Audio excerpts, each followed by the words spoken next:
All right. What's up, everyone? How's everyone doing? Hope everyone's doing great. I hope everyone's doing amazing because I know I am. My name is Shad, I'm a motion designer, and I'm learning to draw every day just to prove to people that it's not that hard. Now, a couple of things that have been annoying today. I wasted a lot of time. One. Two, I spent a lot of energy and just like time on this negotiation, which honestly, I know it's gonna lead somewhere, but it's not going to lead to something big, so it's not even like worth it, right? Putting the energy into it. However, this is going to change, right? And it just annoys me a little bit that I just like spend a lot of energy on stuff that, you know, small, really. But you know, it is what it is. Let's keep moving. I know it's late.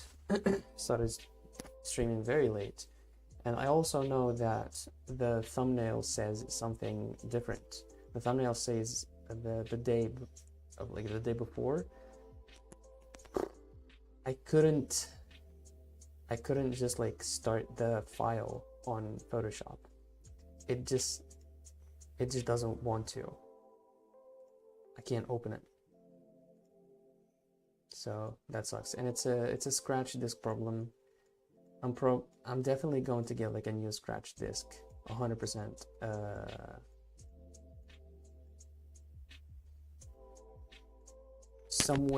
Sometime in the future, in the very near future.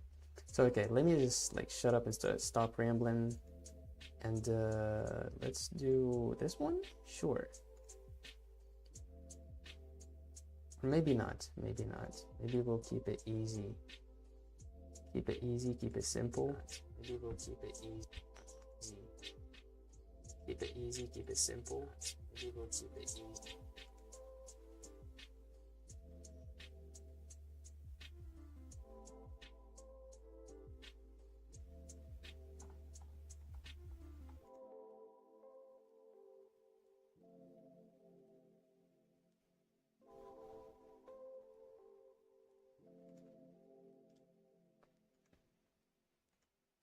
All right, this one feels all right.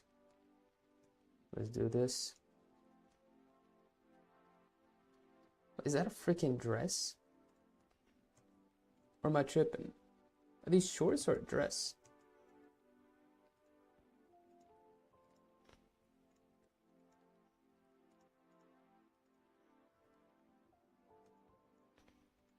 What even is this sport?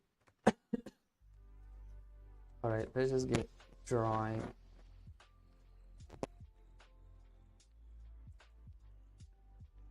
A line of action, a little bit bent over here. And there we go. 45.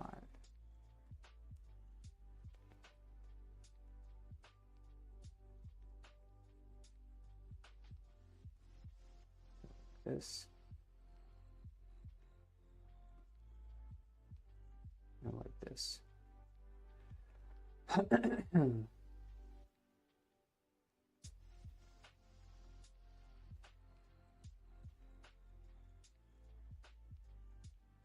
The proportions.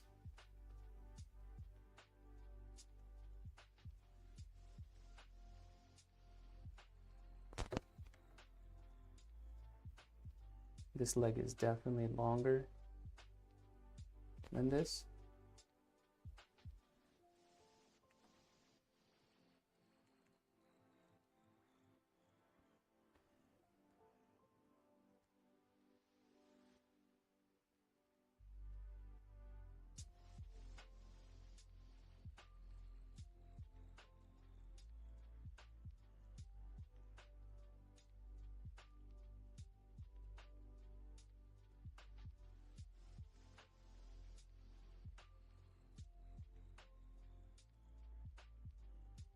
This box is a little bit bent, or maybe just like there's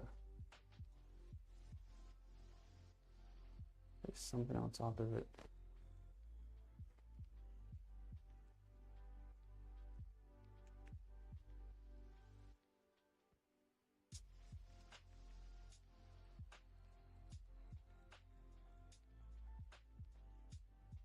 Oh man, I don't know what I'm freaking doing.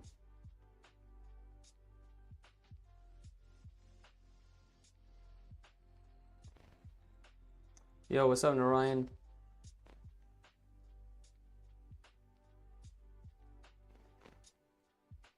I don't like this.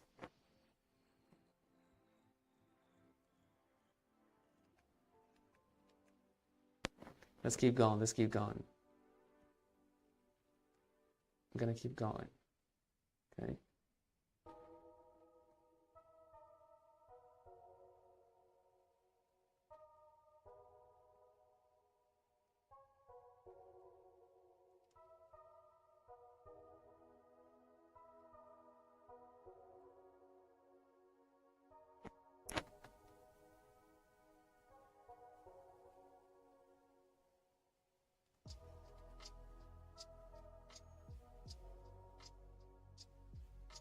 This actually should be larger.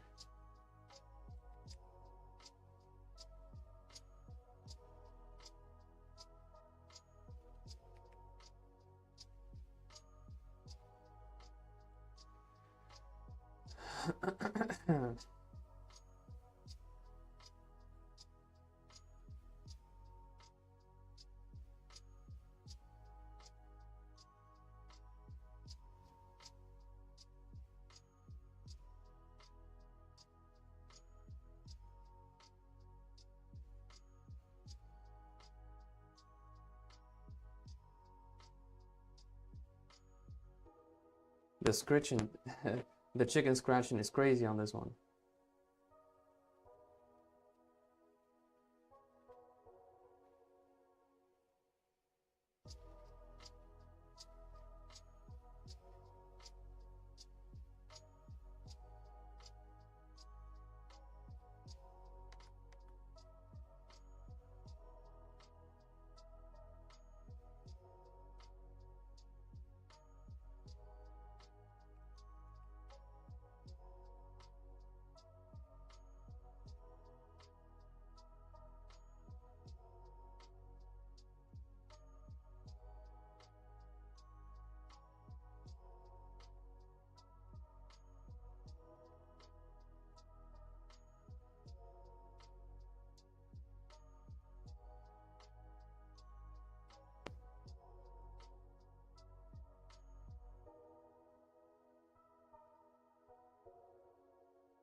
The shoulders are insane.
The head feels a little bit small in, in proportion to the rest of the body, but yes, it definitely does look small. I tend to make heads small.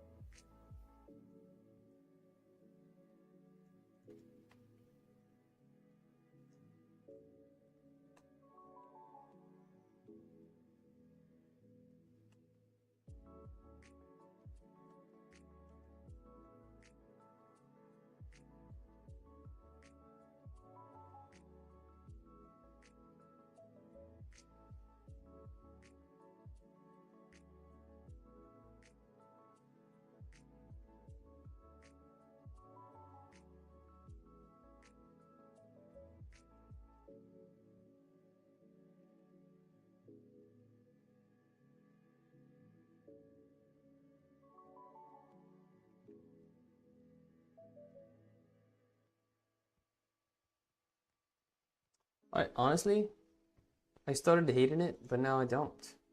So that's good. Okay, I need to.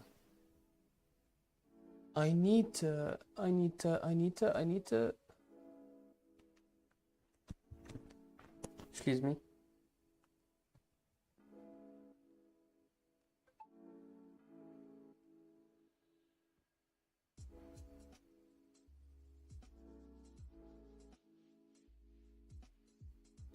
Oh crap! I forgot I have a meeting. Do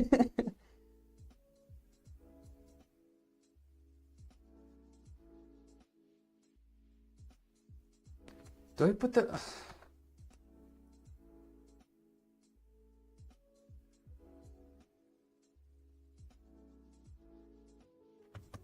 Well, we need. I'm not going to stop. We need to watch.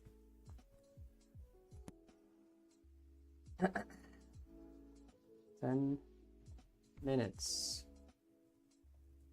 for better painting. All right, well, the series is almost done, by the way, so that's good.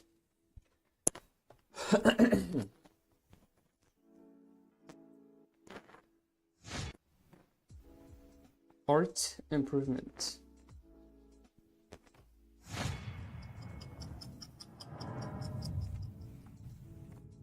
Break out your pocket watch and your paintbrushes. It's time Too loud, isn't it? for episode 8 of 10 Minutes to Better Painting. I am your ethically questionable host, Marco Bucci. Let's get into the lesson. Champion boxer Chris Eubank Sr. said, "There is a simple explanation when one moves aside all the things that distract from the..."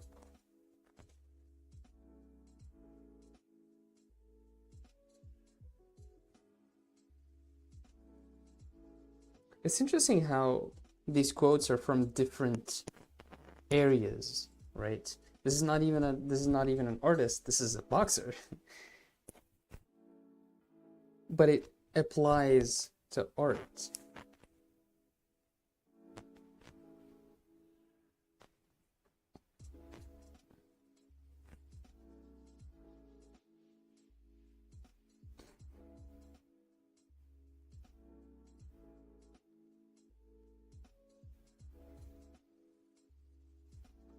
Point.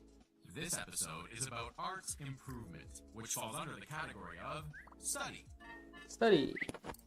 You know, the intern and I, we have... Is this 3D? Okay, we've put together many different things for you to study. Each episode gives This is you a 3D. single thing that can improve your paintings. Today, we'll take the next step and look at a picture using not one lesson, not 2 lessons, but every lesson. Ah, Venice. So much potential for painting. Our episode wheel here will keep track of which lesson I'm pulling from, and, intern, wheel us to episode 2. In episode 2, we looked at ideas for clear visual communication. I'm seeing an opportunity here for a C-curve, a simple directional path that can curate this composition. It leads us through all the major elements and arrives at a focal point, which I think can be these structures up here. I'm choosing them as my focal point because there are 3 types of contrast at play there. First, most of the picture is rectangular shapes, making these round shapes feel special. Second, a contrast of busyness. Lots of busyness here with less busyness up here. And finally, it's an area of clear value contrast, these structures silhouetting against the sky. Your focal point is a kind of payoff element, and a path can lead the viewer to it. Here's Joseph Zabuckvich doing the same thing in this painting. This time it's a single point from which paths emanate and take us through the composition.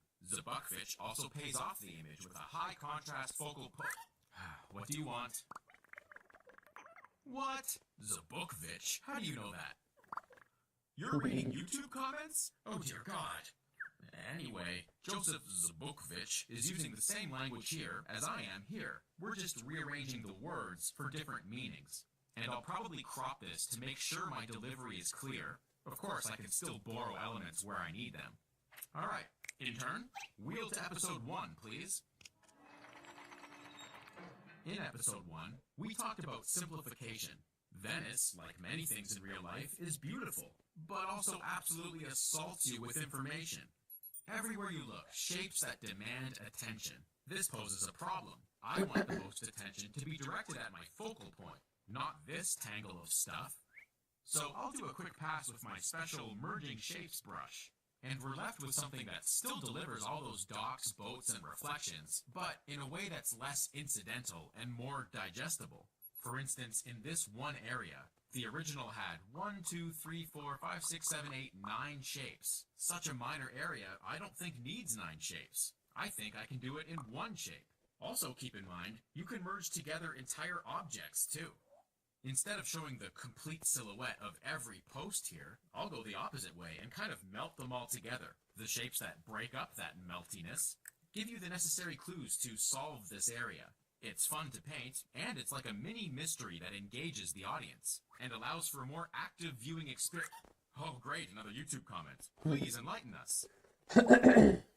I sound what? I have no idea what you're talking about. Just spin us to episode 3, would you? OG dude, what's up, man? Episode 3 was about Thank you, bro. Thank varieties you. of edge, taking different This shapes is and a values homemade. and softening them to various degrees. Episode 3, would you? Episode 3 was about varieties of edge, taking different shapes and values and softening them to various degrees. Different edges make for different visual interactions. We just looked at some of the benefits of the lost edge, so now let's look at its opposite, the hard edge. Where lost edges create alluring mystery, hard edges make for clear readability, and you can use them together. Anders Zorn is using lost edges here to merge the darks into nearly a single shape. Meanwhile, the hands, beard, and highlights on the glass, as well as this part of the silhouette, draw attention with relatively harder edges. And you don't even need a fancy brush to do this. Check this out. Let's bring in some hard-edged shapes.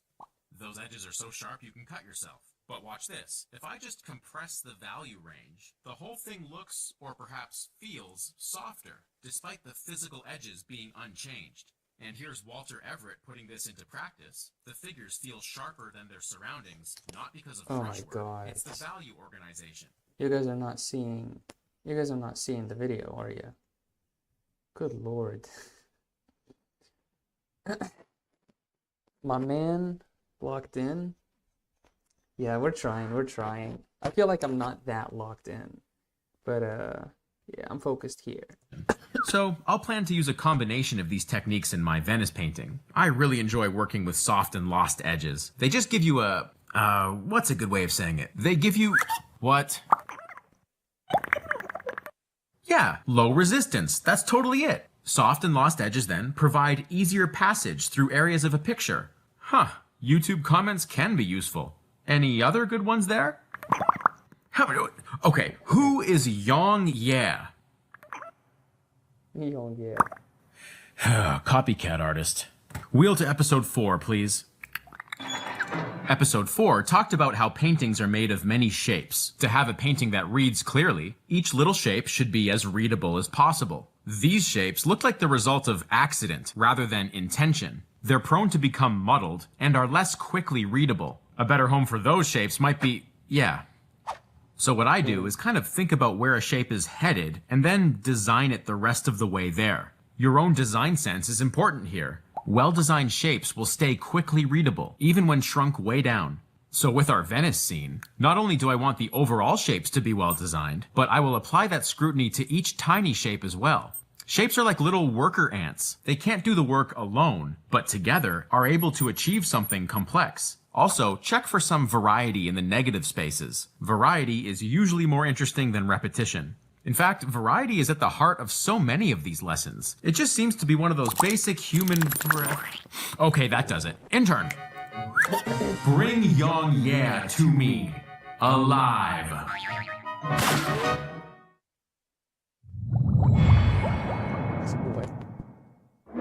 So let's put some color to this, using episode 5's color wheel to chart the progress. I'm beginning by putting down colors from both the warm and cool sides of the color wheel, but keeping everything close to gray. My overall plan of attack here is to branch outward into saturation. Like right now, I'll add some more saturated blues and reds into this field of neutrals. You don't need a lot of saturation just for things to look colorful. Against a foundation of neutrals, even the most slight move toward saturation will feel colorful. Because, episode 5, colors talk to each other and create context. Of course, I hope you're also tracking all the stuff we talked about in part 1. Color simply lays on top of those foundations. Looking at the color wheel, you can see how I'm systematically hatching my plan to move this way. Now, when I add a color, I try and see if I can carry it through multiple areas of the painting, not just relegate it to one spot. That keeps the palette feeling connected and avoids that coloring book or local colory look. And it helps that this scene is washed in a diffuse type of light rather than a direct sunlight or something. Color tends to weave together much more freely in a diffuse lighting condition. And I do often use this kind of approach when I paint diffuse or ambient light. When you paint direct light like a sunset, oftentimes your colors come in two families, a warm family and a cool family, and you can start your color conversation by blocking that out. You know, maybe I'll do a future episode comparing direct and diffuse light. Anyway, in episode 7, we talked about color notes. Episode 7 really goes hand in hand with episode 5, by the way. And one thing I like to do is with the overall color trajectory in mind, that is, this direction I'm following, I can choose to exaggerate those trends, break free of the main color conversation that's currently happening, and kind of go out on a limb. Watch the color wheel here. I can add like that red. Also here, I can accent the cyans like this. Color notes can be a bit disconnected like that, but they still make sense because they're extensions of the logic that's already in place. You could totally take the opposite route, start saturated, work in toward gray, though I do find that method slightly harder to control. So, a few notes of purple, another boat, and our Venice study is complete. If I had to sum up this whole series in a single word, that word would be design. In order to design, you have to select. And to select, you have to be, thinking. A lot of what a good artist does really well, I think, is they effectively remove stuff that would otherwise distract from the point. The elements that remain in the picture then carry a real purpose, a purpose that allows them to add up to more than the sum of their parts. And that's a fundamental characteristic of what I would consider good art. Yang Yeah, face to face at last. You've been impersonating me on your channel, Yang. Art theft and plagiarism ring any bells? My intern said he'd like to do unspeakable things to you, and then you'll be banished from the YouTube art community. Game news videos? But the YouTube comments... Oh boy. So, how about those BioWare microtransactions, huh? What are you doing?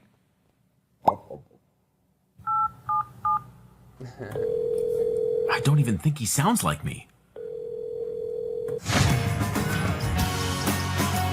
Man, this series is great.